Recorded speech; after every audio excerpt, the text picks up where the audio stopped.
गरीब किसान का लॉटरी बना करोड़पति।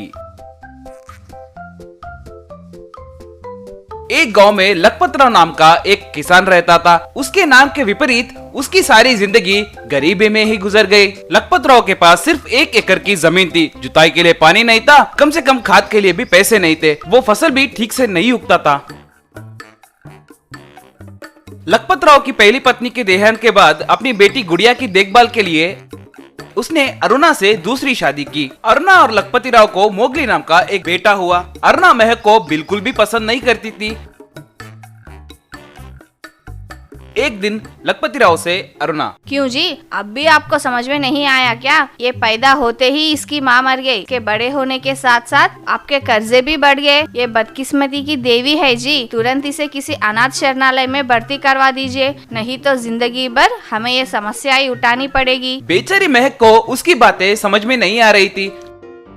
कृपया करके ऐसा मत बोलो, इसकी माँ बीमारी की वजह से मर गई है। मेरे पास निवेश नहीं था, इसीलिए मेरे कर्जे बढ़ गए। उसके लिए ये क्या करेगी? बेचारी छोटी बच्ची है, इसे कुछ मत कहो। ठीक है, अब बदनसीब वालों को मैं कैसे समझा सकती हूँ। आप बाढ़ में जाओ, मुझे क्या, मगर आपके साथ साथ मैं और मेरा बेटा भी डूब रहे हैं ना, यही मेरी समस्या है। लखपतिराव कुछ नहीं बोल पाया। एक दिन लखपतराव और अरुणा दोनों अपने खेत में काम कर रहे थे। इस बार उनका फसल उग के हरा भरा निखर रहा था। इस बार फसल बहुत अच्छे से उगा है, इसे बेचकर हम पेट भर के खा सकते हैं। इतने में महक वहाँ आई। ए, तू यहाँ क्यों आई, बदनसीब बच्ची? अगर तुम्हारी नजर पड़ी तो हाथ आए फसल भी नष्ट हो जाएंगे। ये बहुत अन्याय है। छोटी बच्ची से ऐसे बर्ताव करोगे तो उसका दिल टूटेगा। इसका दिल टूटने के बारे में छोड़ो और इसकी वजह से हमारा घर टूट रहा है, उसके बारे में सोचो। कह रही थी कि इतने में एक बड़ा सा तूफान आया और उसके साथ साथ हवा भी बहुत तेजी से आने लगी।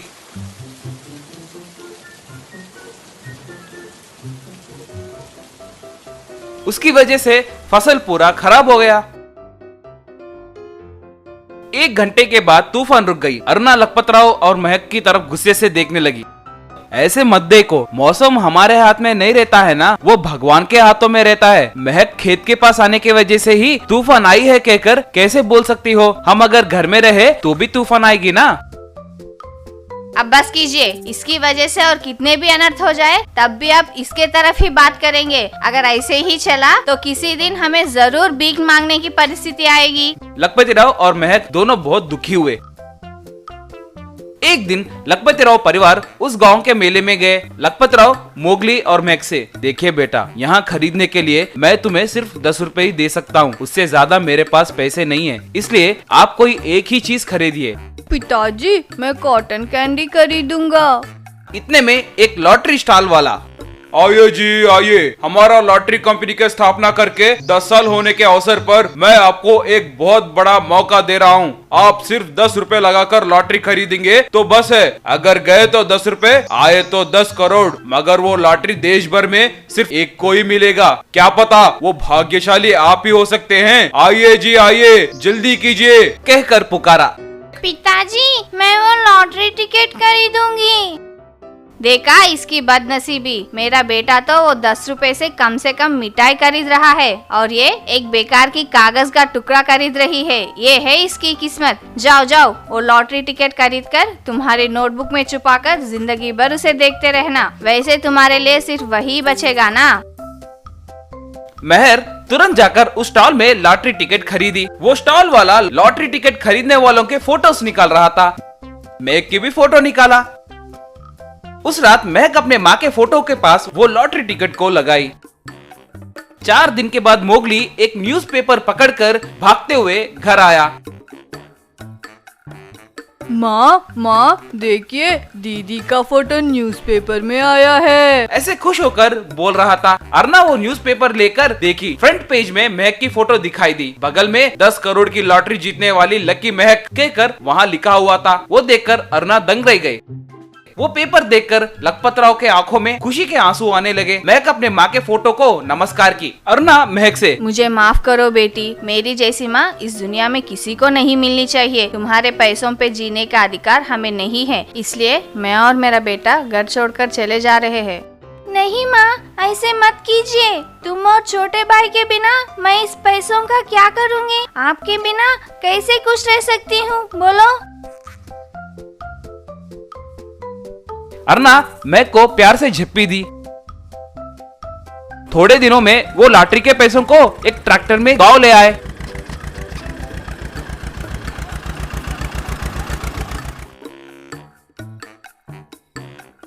उस ट्रैक्टर में उतने सारे पैसों को देखकर गांव वाले आश्चर्य हो गए। ऐसे लखपत राव का परिवार उस गांव में बहुत जमीन खरीदे, बहुत बड़ा घर भी बनाए, गरीबों को दान धर्म भी किए और अरुणा महक और मोगली दोनों को बराबर देखने लगी। Most mysterious water slider secret under water house. Sarjapur नाम के गांव में साकेत और मोहित नाम के दो दोस्त रहते थे। वे दोनों छुट्टियों में एक दिन साकेत के दीदी के घर गए। वहां साकेत के जीजाजी ने उन्हें देखकर, क्यों रे मिस्टर आवारा, यहाँ कैसे आना हुआ? पढ़ाई पूरी करके आए हो या फेल होकर आए हो? हमारे पिताजी जब देखो तुम्हारी शिकायत करते रहते हैं। तुम उन्हें क्यों दुख देते हो? मन लगाकर पढ़ते क्यों नहीं? अच्छी तरह पढ़ाई करो, अच्छी नौकरी ढूंढो और मेरी तरह ठाठ से रहो। यूं क्यों आवारागर्दी करते रहते हो? तुम तो बिगड़े हो, साथ में एक और गधे को भी ले आए। ये गधा करता क्या है? ये भी तुम्हारी तरह नालायक है क्या? ये बात नहीं है जीजाजी। कॉलेज में छुट्टियां थी तो सोचा 4 दिन यहाँ आकर आसपास के टूरिस्ट स्पॉट को देखकर आराम से जाएंगे। मैं अकेला बोर होता हूँ, ये सोचकर इसे भी साथ ले आया। ये मेरा दोस्त मोहित है, इसे जादू आता है। जी हाँ, जादू करके दिखाऊं?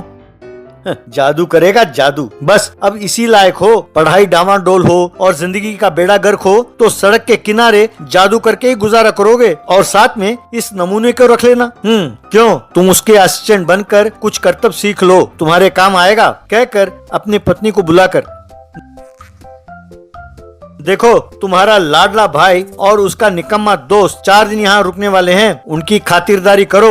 ये पूरा शहर घूम के आएंगे। अरे सुनो निकम्मो, जहाँ मर्जी घूमो पर जंगल की ओर ना जाओ, वहाँ खतरा है।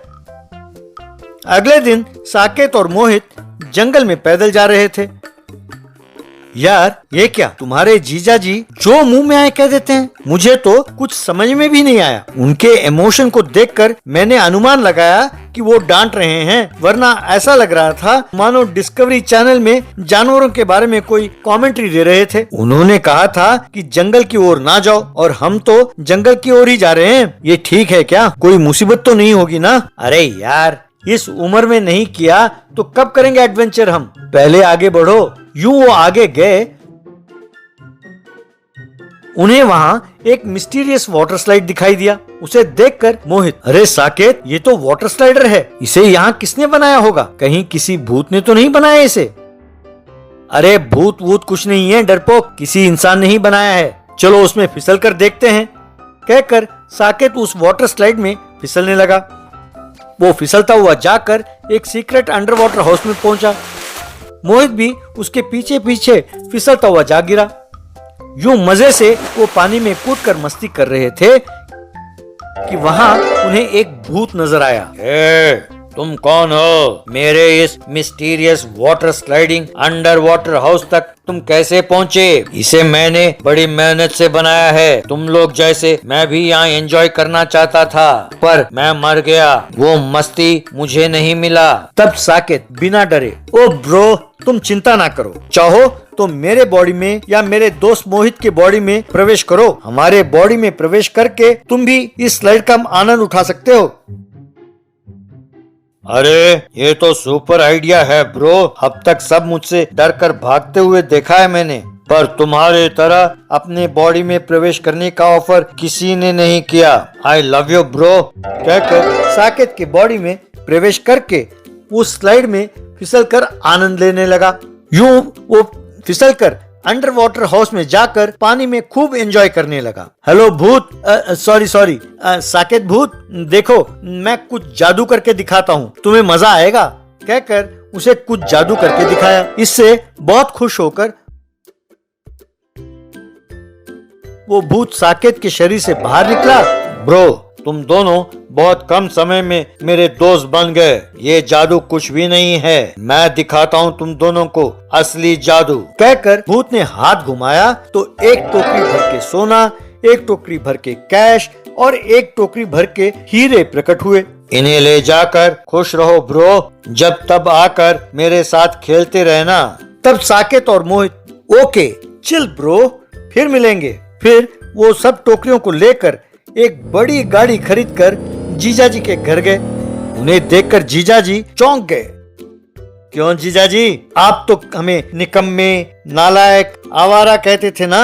अब देखो इन निकम्मों को एक शानदार कार में आए हैं और बहुत खुश हैं, कहकर कार दिखाया और कार में बिल्कुल आगे निकल गए।